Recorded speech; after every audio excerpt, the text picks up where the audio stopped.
Hola gente, ¿cómo están? Bienvenidos a la temporada número 2 de la serie Data Science.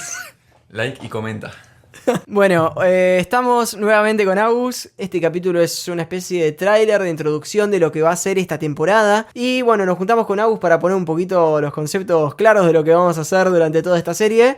Sí. Un par de ideas. Y bueno, se nos ocurrió charlar un rato. Agus, ¿tenés ganas de contar un poquitito de lo que vamos a hablar? Sí. Entonces, vamos a hablar un poquito más filosóficamente, porque la serie Data Science la vamos a dividir en tres, ¿no? La vamos a dividir, ya hicimos la primera parte, que es aprender a visualizar datos. Y en esa primera parte yo les dije que íbamos a empezar a modelar, es decir, a entender los datos, no solamente visualizar. Ahora, en el capítulo que sigue voy a hablar de esto, ¿no? Pero es el concepto que yo uso del 50%, es terminar cuando las cosas estén al 50%. ¿Por qué? Porque el último 50% es recontra difícil. Es lo más difícil de todo.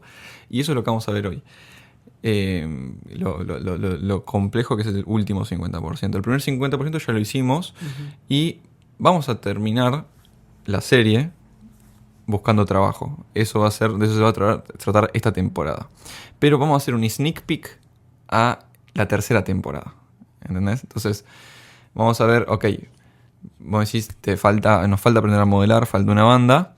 Sí, es demasiado difícil aprender a modelar. Así que primero busquemos trabajo y después nos preocupamos por aprender a modelar. Vamos a hacer un sneak peek a qué significa modelar cuando yo digo modelar, ¿no? Etcétera, qué es lo que está pasando. Y para eso, nada, quería hablar un poco de este paper que se llama Forecasting Scale de Facebook. Facebook hace muy buenas tecnologías en general. Hizo algo que se llama React, que es lo que se usa para crear páginas web. Hoy en día es el framework de JavaScript más usado. Se hizo un montón de cosas. Está haciendo los modelos Llama. Los modelos son open source, modelos de lenguaje, LLMs, es decir, la versión gratis de ChatGPT. Lo está haciendo Facebook. Son difíciles de usar, pero se pueden usar. Y hizo un montón de cosas. Para los economistas como yo y como Kev, nos interesan un poco más las cosas que son más dedicadas a los datos de panel, los datos en tablas, ¿no? Los datos más económicos, que es lo que vimos la temporada pasada. Uy, morí. Que es lo que vimos la temporada pasada. Entonces, Forecasting Scale es un poco qué es lo que hace Facebook cuando tiene series de datos. Series de datos. No es técnicamente, no es datos de panel, pero sí es data estructurada, está súper estructurada esa data. Entonces, vamos a ver cuál es la solución que dio Facebook, una solución súper heurística al problema de datos panel. Pero, bueno, la idea es asustarlos, pero también tranquilizarlos. Ver que en realidad los papers, que parecen algo súper difícil de leer, tiene 25 páginas, algo, no es tan difícil, no es tan complejo, y es muy importante que leer papers. Es súper importante para aprender a modelar. Un paper en realidad es, ok, acá hay un problema que tenemos, lo resolvemos de esta forma. Y ese problema que tuvieron ellos, vos lo vas a tener en algún otro momento, siempre, ¿no? Entonces, cuando vos tenés un problema, buscás papers sobre ese problema y ves cómo la gente resolvió el problema, básicamente. En este caso, el problema del que está hablando es serie de tiempo. Vamos a meternos un poquito, y esto es lo duro, meterse en el problema de lleno. Y vamos a ver un poco, vamos a ver nada más los gráficos y vamos a explicar un poco los gráficos, qué es lo que significan.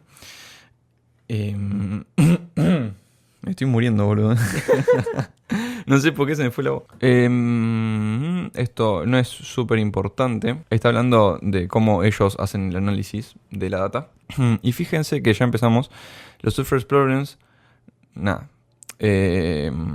No sé bien a qué se está refiriendo con Surface Problems.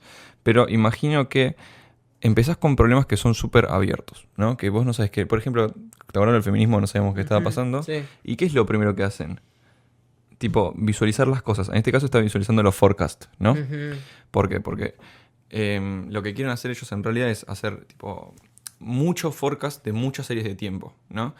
El tema es que el punto que tienen ellos es que una serie de tiempo es básicamente puntitos en un eje X y un eje cartesiano de 2 dimensiones, y tenés muchos puntitos y vos querés predecir cómo van a seguir los puntitos. Y nada más, la única data que tenés son los puntitos del T anterior, ¿no? Eso es una serie de tiempo.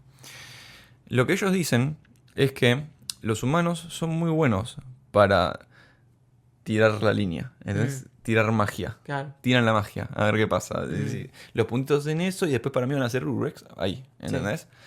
Entonces, por eso ellos piensan que es súper importante hacer una inspección de los forecasts visual. Es decir, el algoritmo te va a tirar la linita que piensan ellos y ellos quieren que un humano los cheque, haga un double check de cómo sigue el forecast. Sí. Esa es la idea. Y fíjense que se repite el concepto de la visualización. Somos muy buenos y si podemos visualizar la data, perfecto.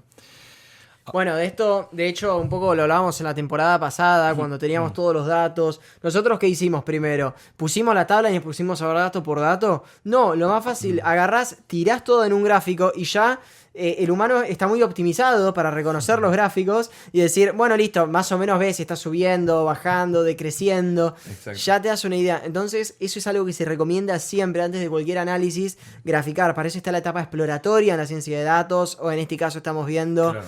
¿Qué estamos viendo acá? Lo que estamos viendo... A ver, ¿qué estamos viendo acá? Modelado. Es bien. Modelado, pero de datos temporales. Claro. No de panel.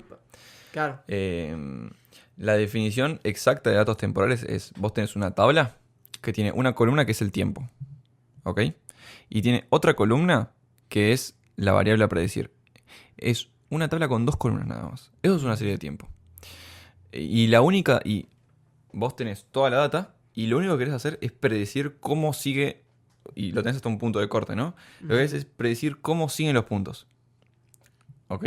Y esto lo vimos en el video que grabé con Manu en Trabajos Tech, donde le pedí a ChatGPT que me traiga todos los datos históricos de la inflación de Argentina, que es una serie de tiempo, porque tenemos el año, los distintos años y tenemos los distintos datos. Entonces yo decía, bueno, el PBI o principalmente el gasto público, veíamos cómo iba, que iba así, después empezaba a bajar. Entonces, bueno, intentábamos hacer una predicción para el otro año. ¿Y qué pasaba? Tipo, bajaba, pero después cayó la pandemia. Entonces ahí viene el problema de las predicciones. Sí. Que hay un montón de cosas que no se tienen en cuenta. Sí. Entonces dice, no, el gasto va a seguir bajando porque sigue la... Y no pasó eso, todo lo contrario. Subió con todo porque hubo una pandemia y todos los países aumentaron los gastos. Sí, entonces eso es la gran debilidad que tienen los datos de serie de tiempo. Funciona muy bien la predicción muchas veces, pero... Cuando vos lo complementás con más columnas, ahí es cuando el análisis es un muy buen forecast. ¿Qué significa en el ejemplo de Kevin completarlo con más columnas? Bueno, suponete que tenés una columna nueva, que es la cantidad de gasto del Banco Central, tipo la cantidad de emisión de dinero del Banco Central. Sí. Eso te va a informar un montón sobre el futuro de la inflación, ¿entendés? Okay. Entonces, el gran problema de la serie de tiempo es que tiene poca data, que tiene 2 columnas nada más. Ese es el gran problema, ¿no? Pero, nada, Facebook en ese momento se concentraba nada más en esas 2 columnas, ¿ok? Y muchas veces vas a tener un problema en el que no vas a tener más columnas para meterle, o no estás tan seguro de eso, o no, es mucho quilombo meter más columnas. Nada más tenés la serie de tiempo. Y es, bueno, ok, ¿qué hacemos cuando nada más hay 2 columnas? ¿Entendés?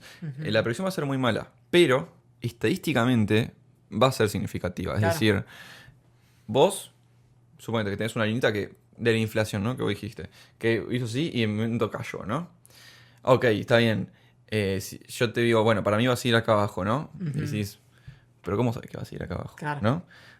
Pero yo te puedo hacer un contraargumento. Bueno, pero obviamente no va a estar acá. Claro. ¿Entendés? Tampoco va a estar acá. Entonces, claro, estableces un intervalo en el que... Exacto, perfecto. Entonces, la serie de tiempo, como son tan poco confiables, usan los intervalos de confianza estadísticos un montón. Porque ya saben que tienen pocas columnas. Entonces tienen que usar intervalos de confianza. Cuando nosotros hacemos regresiones con muchas columnas y todo eso, como hay más data y todo eso, no le damos mucha bola a los intervalos de confianza de la predicción. Se pueden hacer, pero no le damos bola, porque sabemos que es relativamente buena la predicción. Pero con serie de tiempo, nada. Entonces, fíjense que la conexión de Visual Inspect a Modeling, ¿no? Lo que está pasando es, ok, yo vi que el algoritmo predijo esto, y a mí no me gusta que haya predicho eso. Tipo, no me copa, no sé por qué, lo siento raro, ¿no? No voy y lo cambio yo a mano. No. Voy al algoritmo y veo qué es lo que le pifié yo del algoritmo que hizo que de eso. Claro, sí. Eso es Visual, ¿cómo es? Este tipo de cosas. Y después, una vez que hiciste el modeling, necesitas una evaluación. Una evaluación es, Eh, Creas un error. Puede ser, vos definís un error. Entonces, que el error te va a decir qué tan bueno es el modelo. Entonces, en todas las series, viste, tenés el cross validation error, o por ejemplo, tenés un montón de errores en la clasificación, los problemas de clasificación, etcétera. O sea, vos definís una métrica que te diga qué tan bueno es el modelo que vos hiciste. Entonces, jugás con esas cosas. Cuando vos estás modelando, estás jugando con preguntas, uno, con la estructura del modelo, dos, y con tercero, la visualización del modelo. Ese es como lo que yo entiendo que ellos quieren decir cuando muestran esta imagen. ¿Okay? Y también tienen que pensar que ustedes, para testear el modelo, lo van a testear con todos los datos que tenían. Entonces, ustedes hacen una predicción y ese error que habla Agus puede ser, por ejemplo, la diferencia que hay entre el dato real, que ya lo tenemos, y la predicción que hizo. Y todo eso es un error. Entonces, lo que se busca a la hora de buscar un buen modelo es decir, bueno, esos errores los disminuimos al mínimo. Entonces, se busca el mínimo de todos esos errores. Exacto. Y ahí vas a encontrar una buena función, por ejemplo, para hacer un modelo, en este caso, de regresión lineal, por ejemplo. Me estoy imaginando. Sí. Eso podría ser. Bueno, y ves, acá se puede visualizar esas dos columnas que decíamos. Una columna son el tiempo. En este caso, la columna es el tiempo. Y la otra columna es Number of Events on Facebook, ¿no? Y cuando tenés dos columnas, lo puedes graficar en un eje cartesiano. Y esto es toda la data. No hay más data. Claro. Tipo, no hay más columnas. Entonces, lo puedes visualizar, ¿no? Entonces, fíjate que esto, Number of Events en Facebook, depende... hay cosas que se pueden... ¿Ves? Eso es importante, lo bueno de la visualización. Que puedes ver que hay momentos importantes de caídas fuertes. Claro. Justo cuando cambia el año, andas a ver qué es, seguramente Navidad, etcétera. Y los outliers te permite también visualizar. Tenés outliers, esto, sabes que esto es cualquier cosa, o sea, no importa. Y después, ¿qué significa cualquier cosa? Ahora vamos a definir qué es. ¿Por qué sacamos los outliers? ¿No? Porque la gente dice, no, pero ¿por qué sacas los outliers? Ahora vamos a ver por qué sacamos los outliers, es importante eso. Y después tenés estas, ¿cómo se llama? Se puede ver como un patrón, ¿no? Cíclico, o sea, en el sentido que fíjate que cae en el mismo momento que cae en cada año. ¿Entendés? Y al principio del año como que sube un poquito, ¿ves? Sí. Entonces, nada, visualizando, ¿entendés cosas? ¿Qué pasa con los outliers? Cuando estaban en la facultad, ¿viste? Decís, bueno, pero... El chaval decía, no, saca los outliers. Y yo digo, ¿pero por qué saco? ¿Por qué? Porque si es data, ¿de qué sirve sacar un outlier? Es data que tengo. ¿Qué pasa? Que los outliers, estadísticamente hablando, ¿no? La gracia de predecir un modelo... predecir un modelo es literalmente usar datos históricos para predecir el futuro. Es decir, usar el pasado para predecir el futuro. Y muchas veces funciona, ¿no? O sea, por ejemplo, si yo te digo... en los próximos 10 años va a haber mínimo una guerra. Claro. Es obvio. Y estoy usando la historia. Y es verdad eso. Y todos lo sabemos. Entonces, se puede usar el pasado para predecir el futuro. ¿Qué pasa? Que hay eventos que se llaman cisnes negros. Cisnes negros es... Pasa algo que no pasó nunca en la historia. Claro. ¿Entendés? Por ejemplo, el COVID. Bueno, pasó en la historia. Una pandemia. Una predicción y decir en 2020... No podía usar la historia para predecir la pandemia. Claro. ¿Entendés? Y la estadística, lo único que tiene datos es la historia para predecir el futuro. Entonces, sacamos los cisnes negros porque no tienen ningún tipo de valor predictivo. Claro. ¿Ok? Esa es la gracia de los outliers. Bueno, entonces, fíjense que acá lo mismo. Entonces, cuando vemos que en Navidad cae, estamos hablando de historia y decimos, bueno, en la Navidad va a caer. ¿Me entendés? Esa es la gracia del machine learning y todo eso. Es importante... filosóficamente que tengan en cuenta que, y es muy importante, ¿por qué se dice cisne negro? ¿No? Porque hay una analogía que es súper bonita, filosófica, ¿no? Que si vos ves, tenés tipo un campo, no sé, y ves que hay un cisne blanco, ¿no? Y dices, piola. Y después ves un cisne blanco más. Y dices, bueno, mira vos. Ves que cada día pasa un cisne blanco diferente que está yendo de un lugar a otro, ¿no? El próximo cisne que va a pasar mañana, para vos, ¿de qué color va a ser? Y ¿no? Siguiendo la tendencia blanco. Siguiendo la tendencia blanco. Pero no, en realidad no hay ningún tipo de relación lógica en el tiempo. No puede ser un cisne negro. Porque la relación lógica o sea, la creaste vos a partir de la historia. Claro. ¿Entendés? Eso es como una idea de un filósofo que yo me olvidé el nombre. Descartes, me parece. Bueno, no importa. Que, nada, habla un poco sobre la empiria y todo eso. Y nada, yo siempre pienso en Shingeki no Kyojin. El problema de las murallas, ¿no? Ah, Que tipo 100 años estaban las murallas y por qué un año más iban a seguir estando las murallas. ¿Cuál es la lógica que a vos te permite pensar que el hecho de que las murallas se hayan mantenido sin destruirse 100 años haga que en el próximo año se mantenga? ¿Entendés? Es decir, en realidad, lógicamente, no existe una relación entre el futuro y el pasado. claro. ¿Ok? Entonces lo que hace la estadística es abusarse de que estadísticamente sí existe, pero no lógicamente. Esa es como una diferencia importante. La diferencia entre correlation y causation. Ujú. ¿Entendés? Sí. O sea, hay correlación y aprovechamos de la correlación histórica, Ujú. pero no hay una causa lógica. ¿Ok? Es como el ejemplo de que daba Walter Sosa Escudero en el libro de creo que era el de Big Data, que decía como, no me acuerdo muy bien cómo era, pero como que veían unos extraterrestres a los humanos y veían que cada vez que llevaban paraguas, los humanos hacían que llueva. Muy bueno, muy bueno. Es buenísimo. Y después lo que mencionás también de... No, es tuyo ese, te lo qué traje bien. antes. Menos mal. Y después lo que mencionabas antes de que no podemos basarnos en el pasado para pensar cómo va a ser el futuro y hacer las predicciones, es la gran discusión en finanzas, por ejemplo, de análisis fundamental contra análisis técnico. El análisis técnico te dice, bueno, agarrás el pasado, trazás una liñita, poné toda la plata acá. El análisis técnico es serie de tiempo. Exactamente. Mientras que después el análisis fundamental agarran y te dicen, no, pará, vos no podés pensar cómo va a reaccionar el mercado en base a lo que pasó, porque no contás con la información del futuro, entonces no sabés qué va a pasar.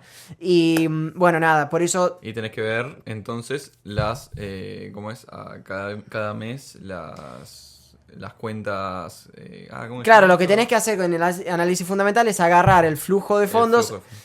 proyectarlo. ¿Cómo? El balance, ahí va. Claro. El balance contable Sí. de la empresa y usar el balance para... Agarrás hacer una la tasa cosa. de crecimiento, todo esto lo tenés que calcular, que también hay un poco de cómo sabes cuánto va a crecer. Ahí es conocimiento del dominio, ser experto en eso, pero al mismo tiempo también hay un poco ahí de Hay algo algo raro, medio ¿viste? estocástico, medio... Em, no sé. el análisis fundamental es datos de panel. Porque básicamente Claro. es ponerle más columnas, Sí. pero no darle mucha bola al tiempo. En cambio, Claro. el técnico es serie de tiempo donde le das mucho bola al tiempo, pero no le das bola a los otros factores. Exacto. Pero nada, los dos sufren un poco también de... Bueno. Entonces, bueno, es un poquito de discusión filosófica, pero vamos a suponer que el próximo... Entonces, vamos a matar a los cines negros, es decir, vamos a matar a los outliers Claro. y vamos a dejar nada más los cines blancos, que es lo único que podemos hacer. Nosotros en realidad somos historiadores cuando hacemos estadística. Qué buena frase. Muy buena frase, muy buena frase. Ok, vamos a ver nada más los gráficos. Bien, fíjense esto. Esto está muy piola. Esto es muy bonito. Esta es la misma serie que estaban antes. Sí. Ok. Sí. Y lo que quiere hacer es... Lo que hace es algo que se llama un cross validation. Ok. ¿Qué es un cross validation?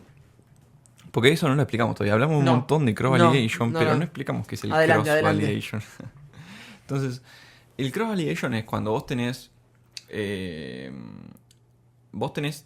Vamos a hablar siempre de tablas, ¿no? Entonces vos tenés la tabla, ¿no? Y vos de esa tabla lo que haces es entrenar un modelo para predecir el próximo valor de la tabla. Eso es Machine Learning. Machine Learning es entrenar un modelo sobre una tabla y predecir el próximo valor, la próxima row. Eso tanto para la serie de tiempo como la serie de datos de panel, ¿ok? Ahora, ¿qué pasa? Que hay algo que hacen los modelos que es cuando vos te estudias de memoria para el examen, ¿no? Entonces se aprende la tabla de memoria, ¿no? Entonces vos pensás que estás enseñándole a entender la tabla, cuando en realidad lo que hace el modelo es empezar a aprender la tabla de memoria.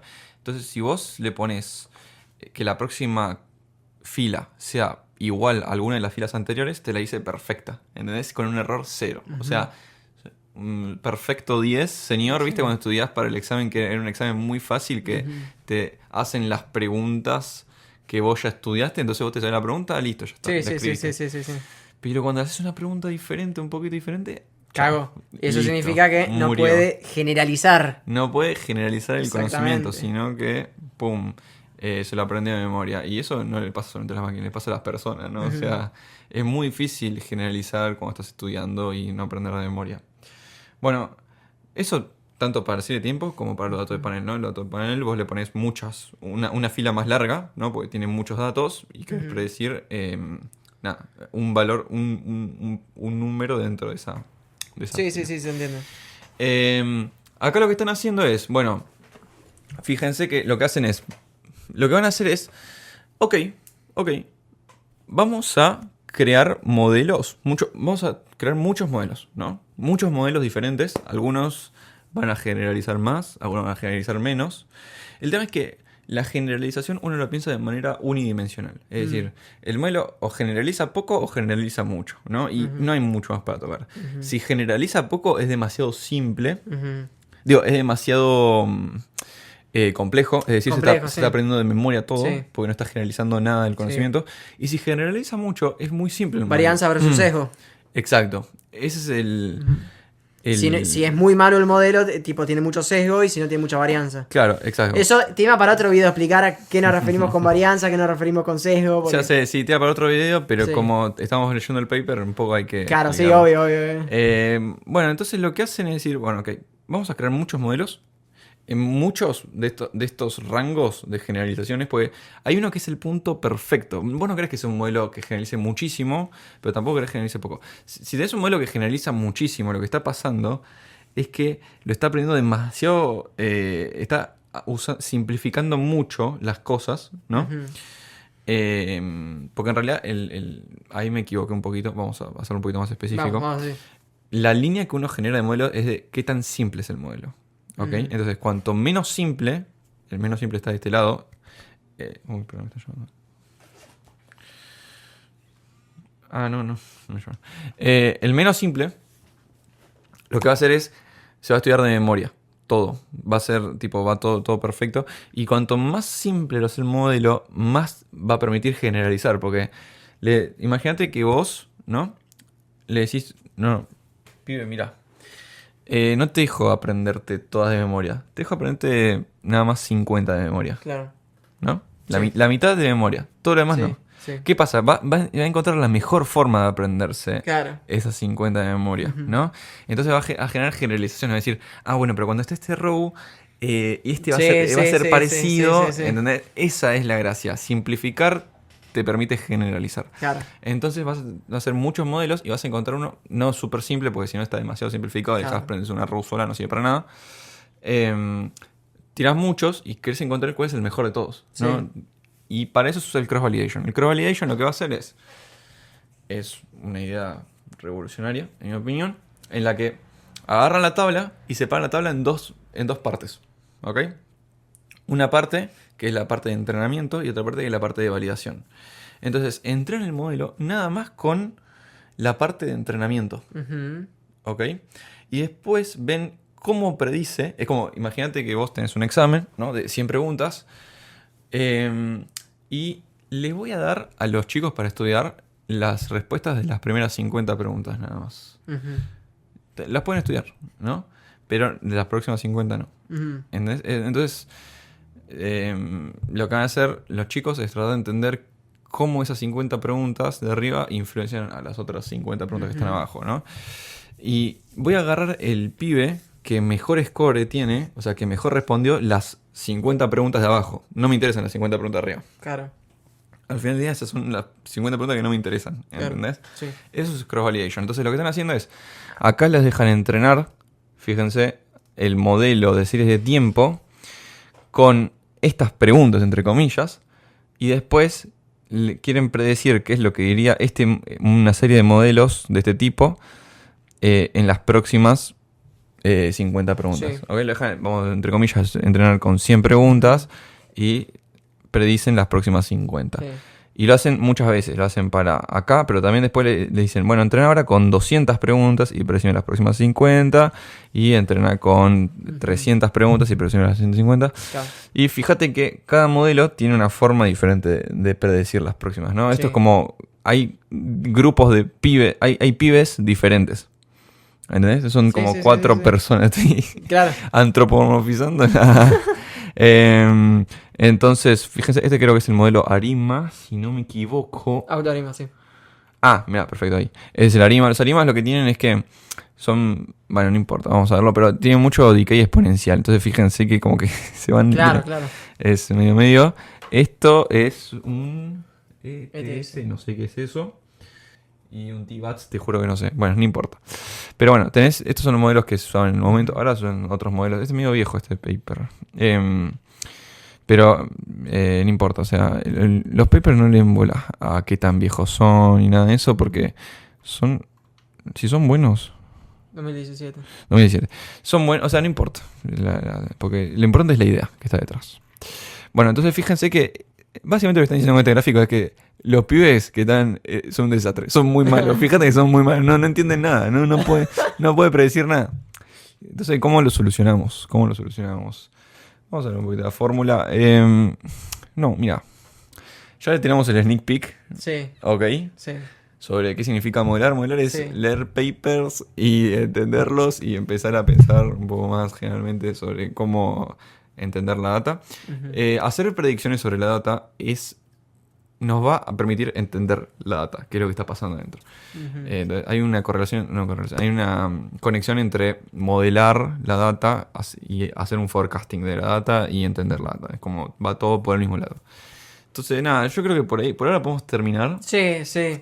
Nada más quería hablar un poquito del paper en general, Claro. de modelar en general. Después esto sigue con tipo ecuaciones Sí. y tal. No, sí, tranqui. Sí, sí. Ecuaciones, a ver, permiso.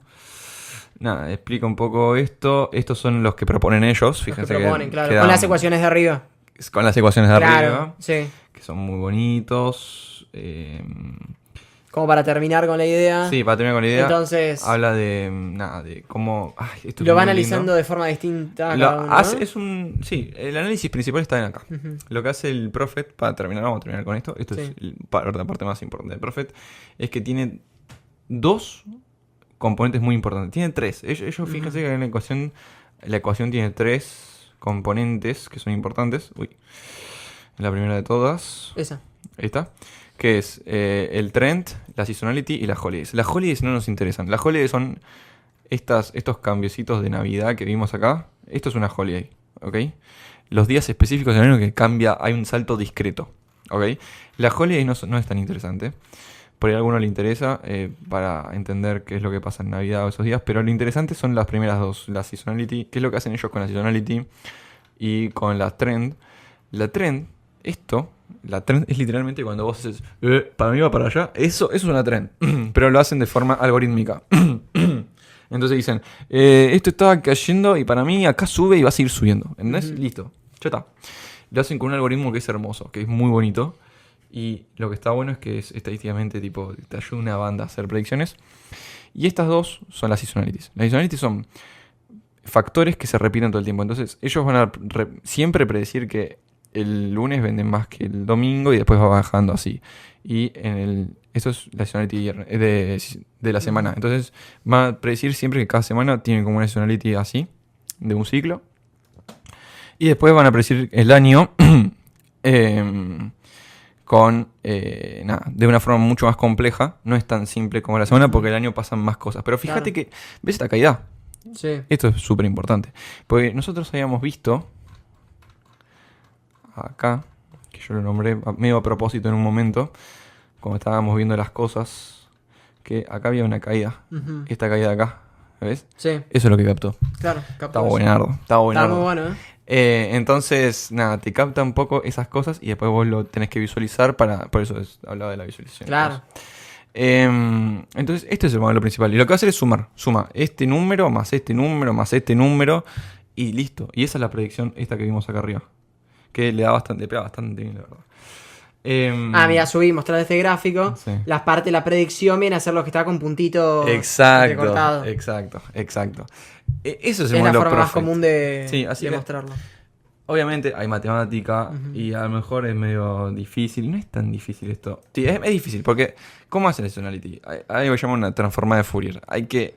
Claro. Si tienes un problema con la matemática, lo que tenés que hacer es vas a YouTube y pones Fourier Transform. Como que lo difícil es entender esto. Después hacerlo, una vez que ya lo entendés, creo yo, ahí que de Three Blue, One Brown es Y buenísimo. ven este video y es buenardo y entienden la transforma de Claro. Fourier. El tema es que es un rabbit hole el modelado, ¿entendés? Porque Claro, fíjense que terminamos viendo un video en el que un chabón empieza a girar cosas, ¿entendés? claro. ¿Y este tipo? No, policía. Es un rabbit hole. Y por eso lo vamos a dejar para la tercera. Esta es la mejor visualización de por qué todavía no vamos a aprender Claro, a que modelar. todavía no vamos a llegar acá. Porque hay un tipo haciendo cosas raras con un coso que gira, ¿entendés? Mira. Ahí está. Ahí está el coso ese girando, ¿entendés? Y cuando se alinea sube la frecuencia. O no sé cómo se dice. Sube Sí. ¿cómo es la representación en el espacio de frecuencias. Bueno. Vamos. Es una buena forma de terminar. Bueno, gente, espero que les haya gustado el video. Esto es para que puedan ver papers y no asustarse. Tal vez no quedarse tan... O sea, sí quédense con la parte matemática, pero al mismo tiempo intenten como extraer el concepto de lo que se quiere transmitir. No es obligatorio, si no es del tema en el que ustedes se especializan, que entiendan tal cual la matemática esta que aparece acá, por ejemplo. Arrancar a leer un paper, ver si te interesa. Como masticarlo bastante, ver los gráficos y lo que yo hago, la matemática, una vez que lo quiero analizar bien. Sí. Pero primero, leerlo. Sí. Igual hay papers que son 100%, o sea, este es un paper raro, por así decir, porque tiene mucho texto, pero hay papers en los que es 100% ecuaciones matemáticas. Eso es un montón. Eso ya es un montón. Pero bueno, espero que les haya gustado el video y nos vemos en el capítulo 2. Chau, chau. Chau, chau.